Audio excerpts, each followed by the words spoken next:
مرحبا أهل الكمال مرحبا أهل النوادي. Kemudian ini juga saya sering katakan, karena di beberapa tempat saya mengajar, di tempat-tempat acara Al-Isra wal Mi'raj, saya selalu katakan kita ini harus ikhtiar dulu baru tawakal, bukan tawakal dulu baru ikhtiar. Kita tawakal tanpa ikhtiar, maka hal ini adalah hal yang menyimpang dari ajaran Rasul sallallahu alaihi wasallam. Kenapa? Nabi sallallahu alaihi wasallam, beliau itu ketika jihad berperang,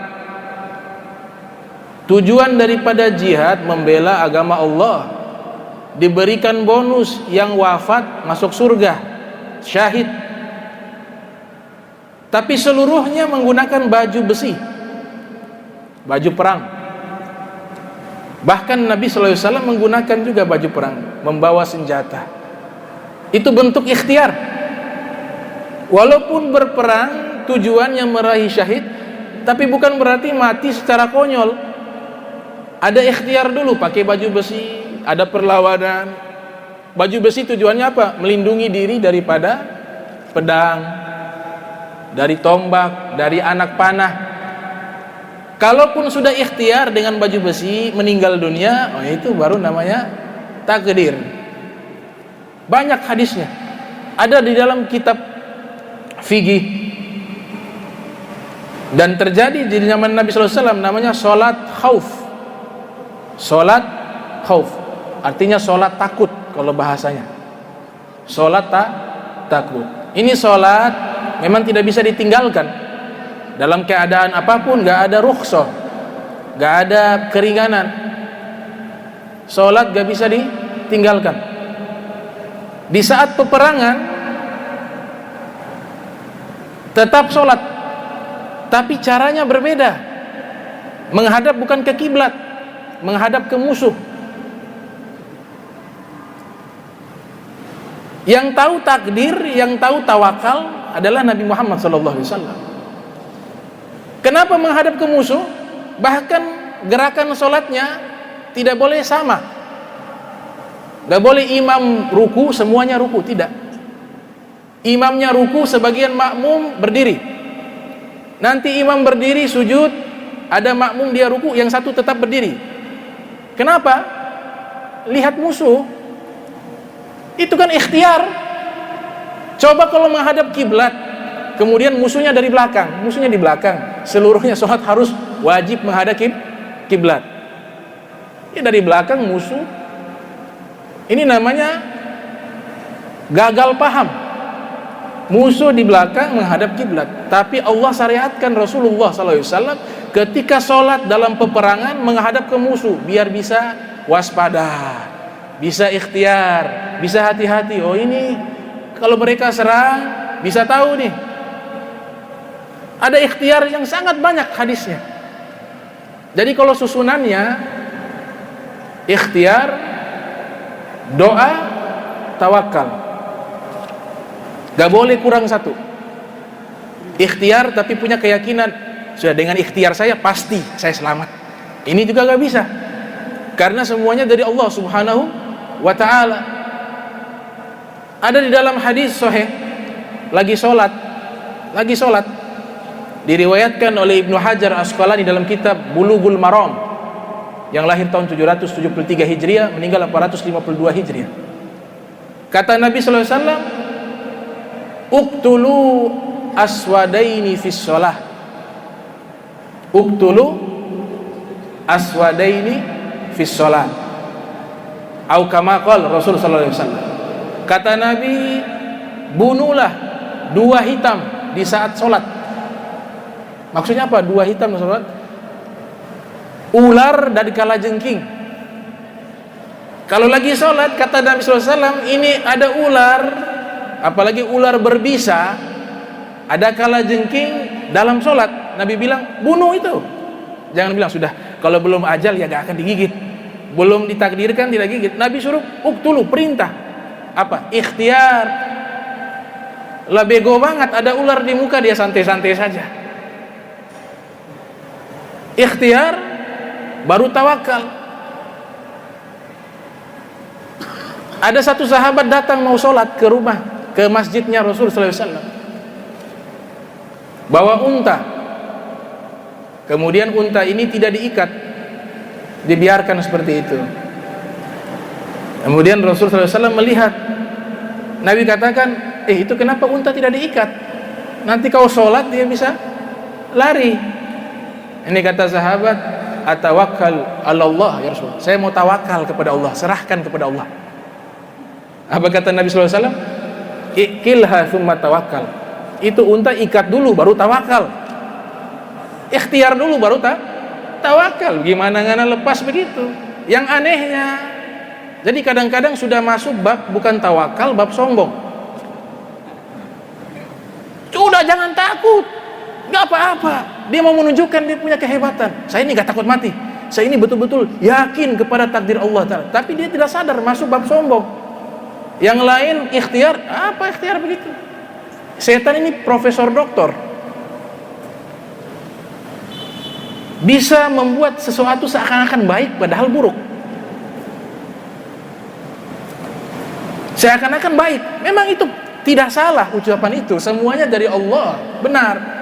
Allah Ta'ala yang berkehendak, tapi harus diingat, Allah Ta'ala menyatakan dalam Al-Quran, segala makhluk itu Allah tetapkan hukum kausalitas, sabab musabab, Allah yang tetapkan.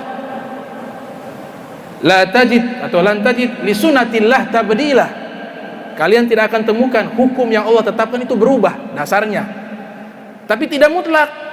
Kenapa? Karena kekuatannya bukan dari makhluk, dari Allah Subhanahu wa taala. Tapi hukum dasarnya Allah sudah tetapkan, kausalitas namanya. Allah tetapkan hukum api. Api Allah tetapkan hukumnya panas. Sahabat saja pernah diuji.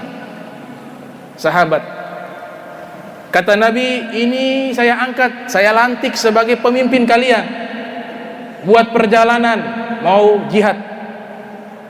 Kalau dilantik sebagai pemimpin, pasukan wajib taat.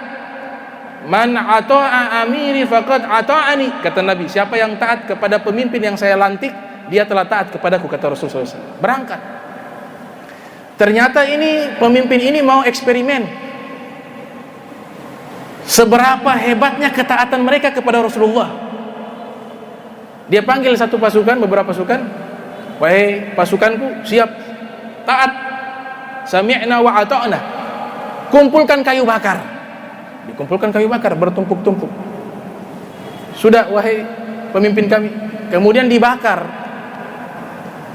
Api menyala begitu besar.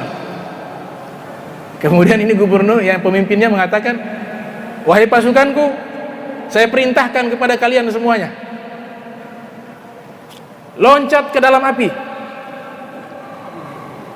Semuanya diam. Wah, loncat ke dalam api. Kalian tidak taat kepada saya. Nabi yang mengatakan, siapa yang taat kepada pemimpin yang saya lantik, dia telah taat kepadaku. Berarti kalian tidak taat kepada Nabi. Wah, bawa nama Nabi, takut sahabat.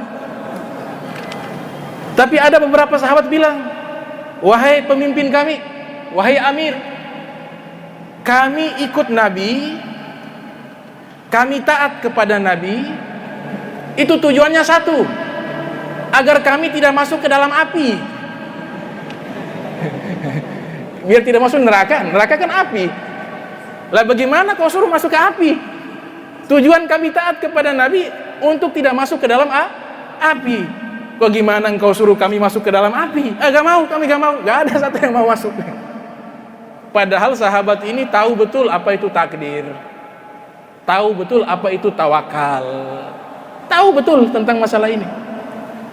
Ternyata berita ini disampaikan kepada Rasul sallallahu alaihi wasallam. Apa jawaban Nabi? La ta'ata makhlukin fi ma'siyatil khaliq. Oh benar kalian pasukan, kalau kalian masuk ke dalam api kalian bodoh. Maksudnya bahasanya, terjemahannya seperti itu. Disuruh masuk ke dalam api, api menyala. Hukum api dasarnya adalah membakar. Kalau kalian taati, kalian tidak cerdas. Maka Nabi katakan dalam hadis yang sangat populer, gak boleh taat kepada makhluk di dalam maksiat kepada Allah. Kenapa maksiat? Api menyala, dia masuk, ya mati, bunuh diri. Maksiat itu, nyawa ini mahal, wajib dijaga.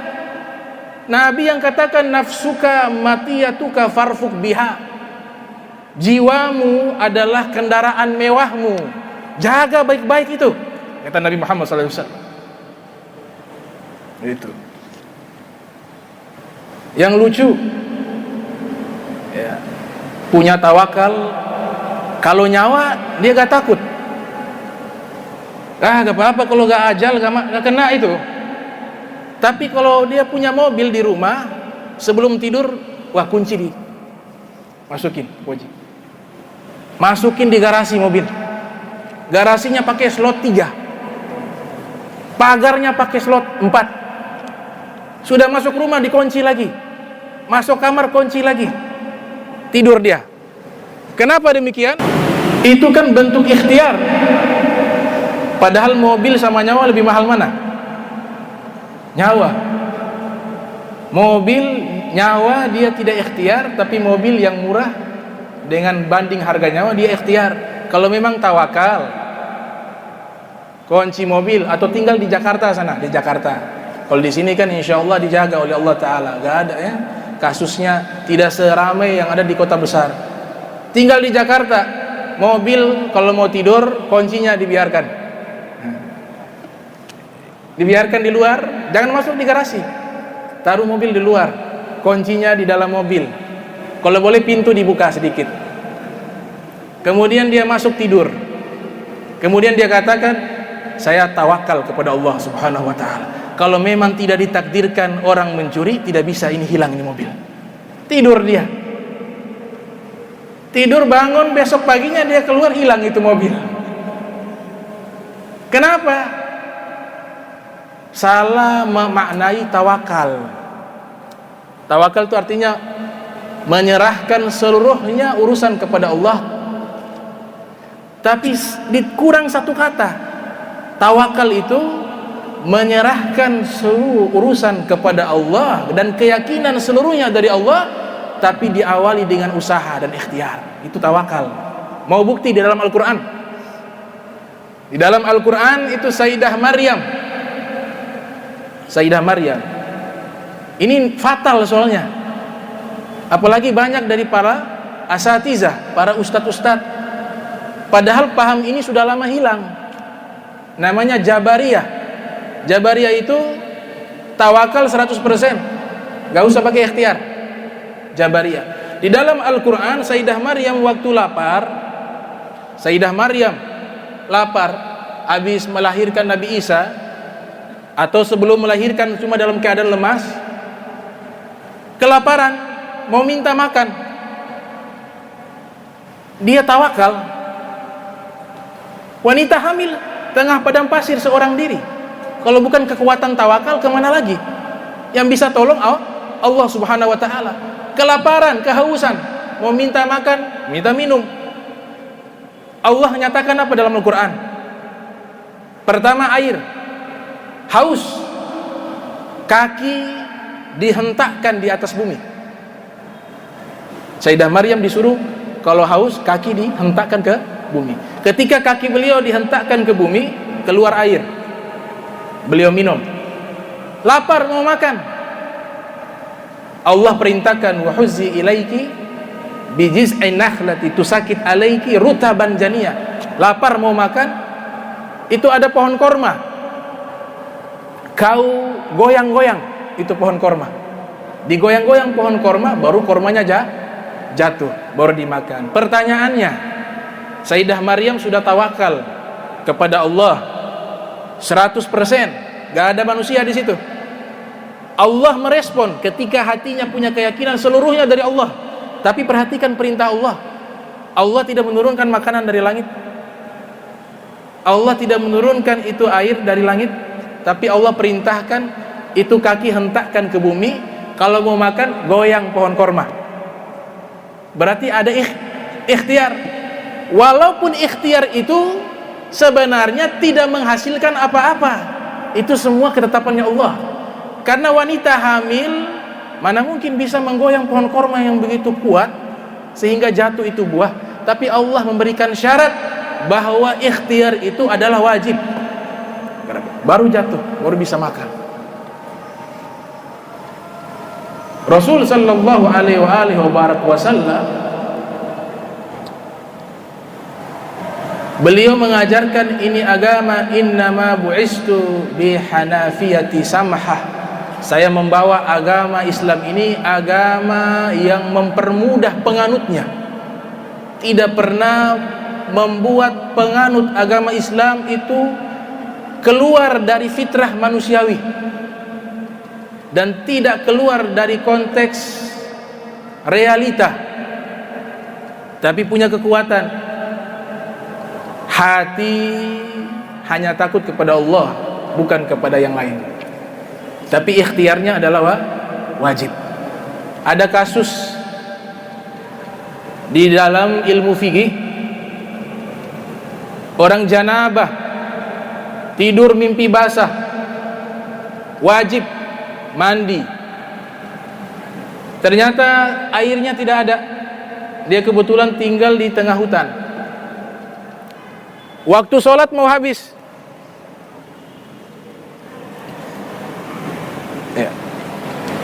Waktu sholat mau habis, maka dia wajib, sebenarnya wajib mandi untuk dia melaksanakan sholat. Tapi ternyata kolam air itu ada, tapi di dalamnya ada buaya, di sampingnya ada harimau, ada singa.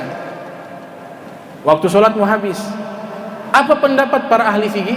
Apakah mereka katakan wajib ambil air mandi, gak boleh tayamum karena kalau belum ajal ente gak mati, misalnya begitu? Ulama fikih bilang begitu. Misalnya ulama fikih bilang, dan saya sudah baca itu 4 mazhab, gak ada ulama yang suruh ke sana. Gak ada ulama fikih bilang ke sana, ambil tuh mandi. Kalau belum ajal itu buaya, itu singa, teriakan bahaya. Tapi apa yang mereka suruh? Tayamum. Jangan ke sana. Tayamum, sholat, gak apa-apa, karena darurat. Nanti sudah dapat air, sholat ulang lagi. Gak ada ulama fikih bilang ke sana mandi, nanti mandi dengan buaya di situ. Kalau belum ajal tar mati. Buaya di samping. Apalagi buaya belum makan 1 minggu. Ya, dia mandi sudah sempat sholat karena sudah dimakan sama buaya itu. Jadi ini akal dipakai. Kalau gak dipakai, ibadah ini gak sah kalau akal ini tidak ada. Sekali lagi ya, ibadah ini yang kita laksanakan kepada Allah, kalau tidak ada akal, ibadah tidak diterima oleh Allah. Orang gila tidak ada wajib ibadah. Kenapa? Akal gak ada. Anak kecil, anak masih kecil, belum dewasa, apakah wajib sholat? Gak wajib. Kenapa? Akalnya belum sempurna. Hewan wajib ibadah tidak? Gak wajib, karena gak punya akal, punya insting sama nafsu. Jin wajib ibadah tidak? Wa ma khalaqtul jinna wal insa illa liya'budun. Wajib ibadah jin. Kenapa? Jin punya akal. Malaikat ibadah tidak? Ada yang sholat malaikat, ada yang ruku, ada yang sujud.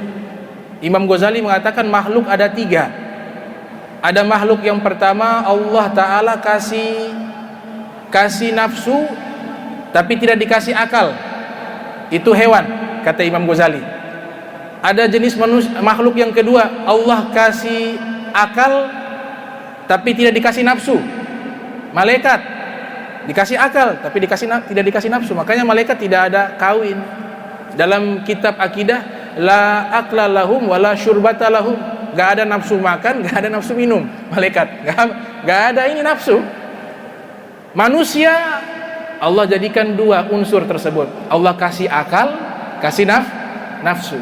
Imam Ghazali mengatakan, man galabat syahwatuhu aklah.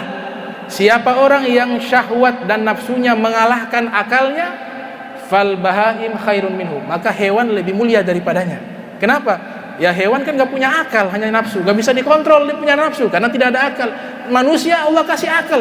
Hawa nafsu jangan seluruhnya dituruti. Ada yang jahat ditolak. Turuti berarti binatang lebih mulia daripadanya. Wa man ghalaba aqluhu syahwatah.